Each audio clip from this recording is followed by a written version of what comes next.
میت کو پڑھ کر بخشنا۔ میری والدہ کا جنوری میں انتقال ہوا تھا، ہم ان کے لیے کیا کیا صدقہ جاریہ کر سکتے ہیں؟ نیز کیا ان کو کچھ پڑھ کر بخش سکتے ہیں؟ یہ کہاں تک صحیح ہے اور کیا اس کا ثواب میت کو پہنچتا ہے؟ مسز عمر ریاض سے۔ قرآن کی تلاوت وغیرہ پڑھ کے میت کو ثواب پہنچانا، جس کو ایصال ثواب کہتے ہیں، اس میں یہ اختلافی مسئلہ ہے۔ احناف کے ہاں یہ جائز ہے، بعض فقہا اس کی حقیقت کے قائل نہیں ہیں۔ تو انسان کو ایک فقہ کو فالو کرنا چاہیے اور دوسرے فقہا کا بھی احترام کرنا چاہیے۔ اس کے دلائل کیا ہیں احناف کے، وہ میں کئی بار مسائل میں ریکارڈ کروا چکا ہوں، مضبوط دلائل ہیں۔ لیکن اتنی بات تو بہرحال ثابت ہے کہ اتفاقی چیز کیا ہے، وہ یہ ہے کہ پیسوں کا صدقہ کیا جائے۔ اس میں تمام فقہا کا اتفاق ہے کہ اس کا ثواب میت کو، جو بھی یعنی معتد بھی فقہا ہیں جو ان کا اتفاق ہے کہ اگر آپ پیسے صدقہ کرتے ہیں یا کوئی کنواں کھدوا دیتے ہیں یا کوئی اور صدقہ جاریہ کا انتظام کرتے ہیں تو اس کا ثواب تو بہرحال یقینی پہنچتا ہے۔ اور حدیث میں بھی یہ چیز منصوص ہے۔ نبی صلی اللہ علیہ وسلم سے ایک صحابیہ نے پوچھا میں اپنی ماں کی طرف سے صدقہ کرنا چاہتی ہوں، افاتصدق عنہا ان امی توفیت عنی، میری ماں کا انتقال ہو گیا ہے، افاتصدق عنہا، کیا میں ان کی طرف سے صدقہ کروں؟ آپ نے فرمایا ہاں۔ تو اس لیے زیادہ فوکس جس چیز کو کرنا چاہیے وہ ہے پیسے صدقہ کریں اپنی والدہ کے لیے، اور کوئی مدرسہ بنا دیں، مسجد بنا دیں، یا مسجد میں تعاون کر دیں، یا مدرسے میں تعاون کر دیں، یا یتیم خانے میں تعاون کر دیں۔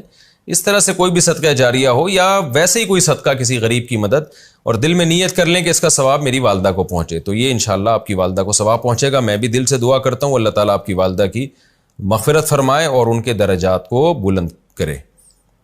قرآن بخشنے کا طریقہ کیا ہے؟ قرآن مجید بخشنے کا صحیح طریقہ کیا ہے؟ کہتے ہیں کہ پہلے الحمد شریف پڑھے گا، پھر حمد و ثنا کرے گا، پھر تینوں قل پڑھے، پھر اس کے یہ کہے کہ اس کا ثواب ہمارے نبی صلی اللہ علیہ وسلم کو اور اس کے بعد حضرت آدم سے لے کر قیامت تک آنے والے تمام انسانوں کو پہنچائے، پھر آخر میں جس کے لیے قرآن پڑھا گیا اس کا نام لے کر بخش دے۔ کیا یہ طریقہ صحیح ہے؟ آفرین انڈیا سے۔ دیکھیں، قرآن بخشنے کا کوئی مخصوص طریقہ صحابہ سے ثابت نہیں ہے، صرف اتنا ثابت ہے کہ نبی صلی اللہ علیہ وسلم نے صدقہ کرنے کا حکم دیا ایک صحابیہ کو کہ وہ اپنی ماں کے لیے صدقہ کریں۔ تو اس سے علماء نے استدلال کیا کہ صدقہ بھی ایک نیکی ہے، تو کوئی بھی نیکی کسی کے لیے بھی کی جا سکتی ہے۔ تو بہتر تو یہی ہے کہ جس چیز کا حدیث میں صراحتاً ذکر ہے اسی کو فالو کریں، یعنی صدقات و خیرات کیا کریں میت کے لیے۔ لیکن کوئی قرآن یا کوئی اور نیکی پڑھ کے بھی اگر ایصال ثواب کرنا چاہتے ہیں تو بھی ٹھیک ہے، اس کا کوئی خاص طریقہ نہیں ہے، بس دل میں نیت کر لیں کہ اللہ اس کا ثواب فلاں کو پہنچے۔ باقی یہ جو کہا جاتا ہے پہلے الحمد شریف پھر فلاں پھر یہ، اس کا کوئی ثبوت نہیں ہے۔ کوئی بھی نیکی کسی بھی طریقے سے کی جا سکتی ہے اور دل میں یہ دعا کی جا سکتی ہے اللہ اس کا ثواب فلاں کو پہنچا دے۔ رہا یہ مسئلہ کہ اتنے ساروں کو پہنچا دے، آدم علیہ السلام سے لے کر فلاں لوگوں تک، پھر تمام پیغمبروں تک، صحابہ تک، تو یہ بھی جائز ہے کیونکہ ناجائز ہونے کی کوئی دلیل نہیں ہے۔ لیکن اس میں علماء کی دو رائے ہیں۔ بعض علماء یہ کہتے ہیں کہ ثواب تقسیم ہو کے پہنچتا ہے، تو جتنے لوگوں کو شامل کریں گے ثواب ڈیوائیڈ ہو جائے گا، اور بعض کی رائے یہ نہیں کہ نہیں تقسیم نہیں ہوتا بلکہ ہر ایک کو پورا پہنچتا ہے۔ تو ان میں سے کسی بھی مسلک پہ کوئی مضبوط قرآن و سنت سے دلیل کسی کے پاس نہیں ہے۔ کہ اللہ کی رحمت سے امید کی جا سکتی ہے کہ اللہ سب کو سارا ہی ثواب پہنچا دیں، اللہ چاہیں تو ڈیوائیڈ کر کے پہنچا دیں۔ تو اس لیے کوئی ایسا خاص طریقہ نہیں ہے، جس طرح سے چاہیں کر لیں آپ۔ میرا جو اپنا معمول ہے، میں تو یہی کرتا ہوں کہ ایک تو صدقات و خیرات کو فوکس کرتا ہوں۔ میرا جو معمول ہے کہ جو میت کے لیے جو حدیث میں جو چیز منصوص ہے، جو متفقun علیہ، اور اگر قرآن پڑھ کے کرنا چاہیں تو دل میں بس اتنی نیت کہ سورہ فاتحہ پڑھی یا کوئی بھی سورت پڑھ لی، اللہ اس کا ثواب فلاں کو پہنچے، تو سب طریقے ٹھیک ہیں۔ جنازے کے سامنے قرآن پڑھنے کی حقیقت۔ جنازے کے سامنے جو لوگ قرآن پڑھتے ہیں یا سورہ یاسین پڑھتے ہیں، کیا یہ عمل حدیث سے ثابت ہے یا بدعت ہے؟ عبد الصمد صاحب نے انڈیا سے پوچھا ہے۔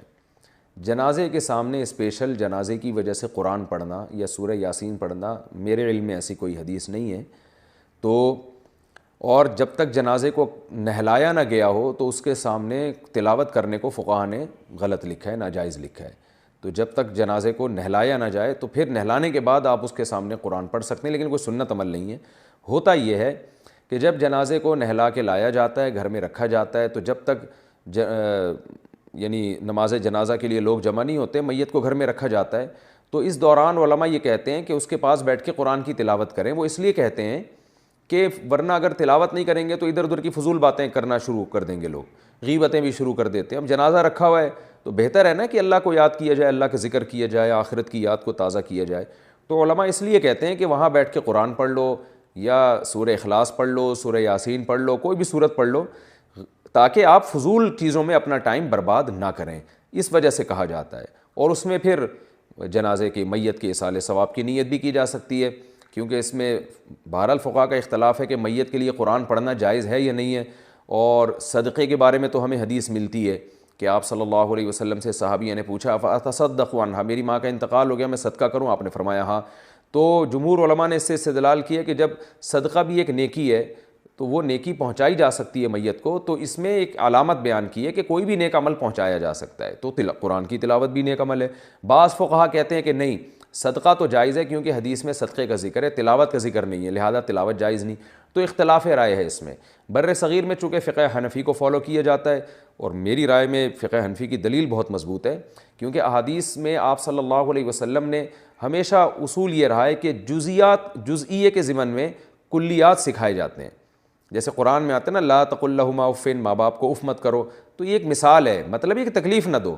تو اسی طرح جو حدیث میں آتا ہے صدقہ کر سکتے ہو میت کے لیے, تو ایک مثال ہے, مطلب یہ کہ کوئی بھی نیکی کی جا سکتی ہے.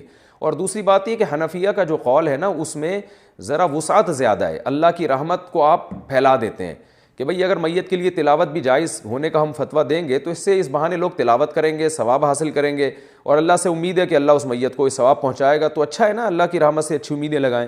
تو ویسے بھی شریعت کا مزاج ہے کہ جس چیز میں رحمت والا عنصر غالب ہو اس قول پہ آپ کو فتویٰ دینا چاہیے.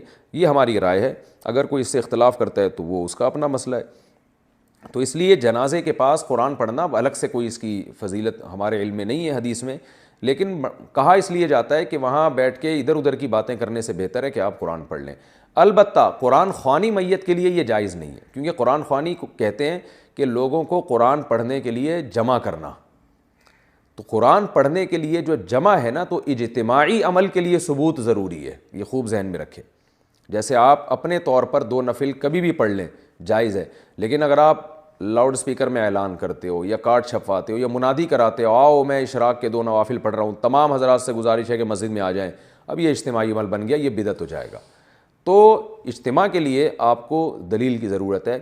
اس لیے علماء کہتے ہیں کہ اجتماعی قرآن خوانی یہ بدعت عمل ہے, کیونکہ یہ ایصال ثواب کے لیے آپ ایک عبادت کر رہے ہیں, اور اجتماعی سطح پہ تو ہمیں نہیں ملتا صحابہ کرام میں کہیں کسی نے کبھی اجتماع کیا ہو. حضرت ابو بکر کا انتقال ہوا, کہیں نہیں ملتا کہ حضرت عمر نے تمبو لگایا ہو اور سب لوگوں کو جمع کر کے ان کی قرآن خوانی کی ہو. حضرت عمر کی شہادت ہوئی تو کہیں نہیں ملتا کہ حضرت عثمان نے ان کے لیے قرآن خوانی کی ہو. یہ ثابت نہیں ہے, اور اس پر علماء کے فتاوی بھی موجود ہیں. البتہ برکت کے لیے قرآن خوانی ایک الگ چیز ہے. برکت کے لیے یعنی مکان دکان کی برکت میں جو قرآن خوانی ہے وہ عبادت نہیں ہے, وہ از قبیل رقیہ ہے, رقیہ دم, تو اس کے لیے ثبوت کی ضرورت نہیں ہے. لیکن بہرحال بعض علماء اس کو بھی بدعت اس لیے کہتے ہیں, بدعت تو نہیں یعنی بدعت کی تائید کا ذریعہ بنتی ہے. تو بعض علماء کہتے ہیں کہ اس زمانے میں برکت کے لیے بھی قرآن خوانی نہیں کرنی چاہیے, بلکہ برکت کے لیے گھر کے اپنے لوگ مل کے قرآن پڑھ لیں یا نماز پڑھ لیں یا دعا مانگ لیں. لیکن بہرحال اگر کوئی برکت کے لیے قرآن خوانی کرواتا بھی ہے تو اس کی بہرحال گنجائش موجود ہے. احتیاط اسی میں ہے کہ اس کو ترک کیا جائے, کیونکہ لوگ ایصال ثواب اور برکت والی قرآن خوانی میں فرق محسوس نہیں کرتے, تو وہ دونوں کے ایک ہی سمجھتے ہیں, اس سے پھر بدعت کی تائید ہوتی ہے.